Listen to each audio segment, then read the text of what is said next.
Donc, un mode de sylviculture un peu plus représentatif de ce que je voulais, c'est un système où on n'arrive pas à la coupe rase. Elle est dite irrégulière à couvert continu ou mélangée à couvert continu. C'est-à-dire que là, on va avoir des essences d'arbres mélangées là-dedans, dans cette typologie, à la fois en âge et en typologie d'essences d'arbres, qui vont permettre effectivement, donc, d'une part, d'avoir plus de diversité et d'éviter d'arriver à une coupe rase en permettant au fur et à mesure une coupe des arbres arrivés à maturité et avec toujours une relève derrière. Donc ça, ce système, ça permet d'illustrer un petit peu mieux en transversal comment ça se passe, où on a essentiellement 3 niveaux d'arbres. On va avoir ce qu'on appelle la salle d'attente, qui vont être tous les petits arbres qui arrivent en régénération naturelle avec une lumière diffuse et qui se régénèrent beaucoup plus facilement, les jeunes arbres en forêt, que lorsqu'ils sont sur un endroit en coupe rase, sans eau, avec une lumière en plein. Ils ont besoin d'une lumière diffuse pour que la régénération naturelle se fasse. Donc ça aussi, c'est un élément important. On va voir un deuxième stade qui va être celui qu'on appelle les sprinters, qui vont être les arbres en cours d'évolution et qui vont être nos futurs arbres d'avenir et qui peuvent être, des fois, il peut y avoir 2-3 stades de ces sprinters à différents âges. Et puis des grands arbres plus à maturité qui sont là pour stabiliser, qu'on appelle les stabilisateurs, et qui vont avoir 4 fonctions primordiales qu'on va en grande partie maintenir. C'est celle de la production en valeur économique, d'une part, pour avoir des bois de qualité, puisque c'est aussi l'objet de cette sylviculture-là. C'est celle d'avoir un rôle de reproducteur, aussi très important sur le plan génétique, et je sais que mon collègue va en parler aussi beaucoup plus précisément après que moi.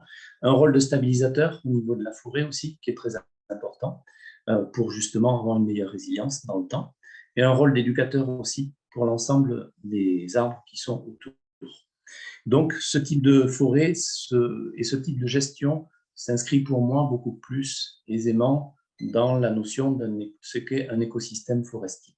Et on estime à l'heure actuelle que ce type de sylviculture accélère le processus, je dirais, naturel d'une forêt de 4 à 5 fois dans le temps.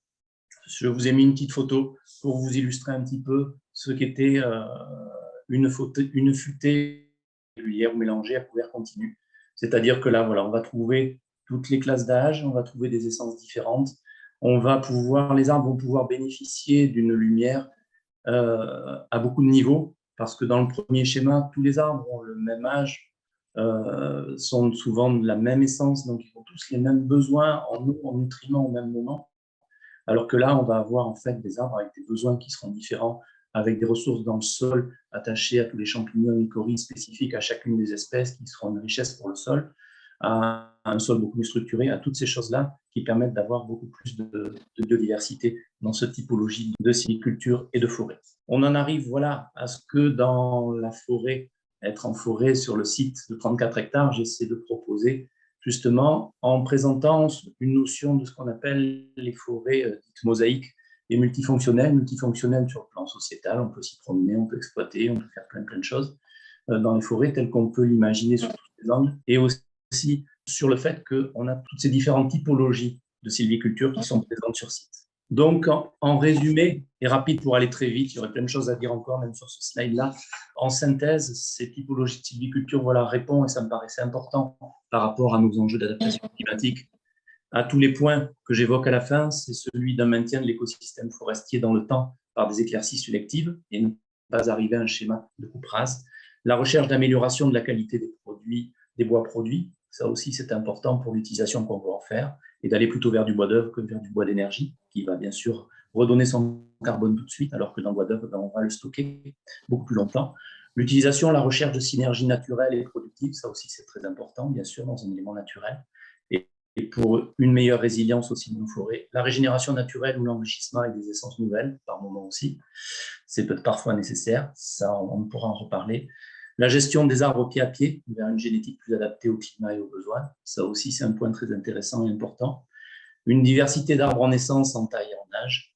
L'amélioration de la biodiversité en surface et dans le sous-sol, élément très important aussi. Le sous-sol, on n'en parle pas beaucoup là, mais c'est un élément primordial.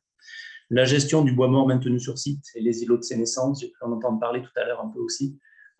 C'est des choses voilà, très, très importantes aussi, voilà, et que j'essaie aussi de faire dans chacune de mes forêts. Préservation, amélioration des sols en structure, en composition. On sait qu'un sol qui a gardé sa structure, il stocke plus de 20 fois l'eau qu'il y a dans un stock qui est inversé compacté. Donc là aussi, c'est très important. La gestion optimisée des ressources en eau et des nutriments, ça c'est aussi voilà, vraiment primordial. L'optimisation de l'accès à la lumière, à l'air pour la photosynthèse et une résilience accrue aux aléas climatiques, tempêtes, incendies, aux attaques de ravageurs aussi, parce que cette typologie aussi de forêt est un peu plus résiliente à ce genre de choses. Merci. Alors, il nous reste peu de temps. Est-ce qu'il y a comme ça déjà des réactions, des questions peut-être? Oui. Bonjour, Monique Battel, anciennement Abigaillos. Vous m'avez fait penser à Jacques Azora. Je ne sais pas si vous le connaissez. Je le connais. Relation entre propriétaires forestiers dans les diverses Oui. régions. C'est un expert forestier des Landes. Oui. Est-ce que vos méthodes sont compatibles avec les prochaines réglementations en vue de la défense contre l'incendie? J'ai mal entendu la fin de la question.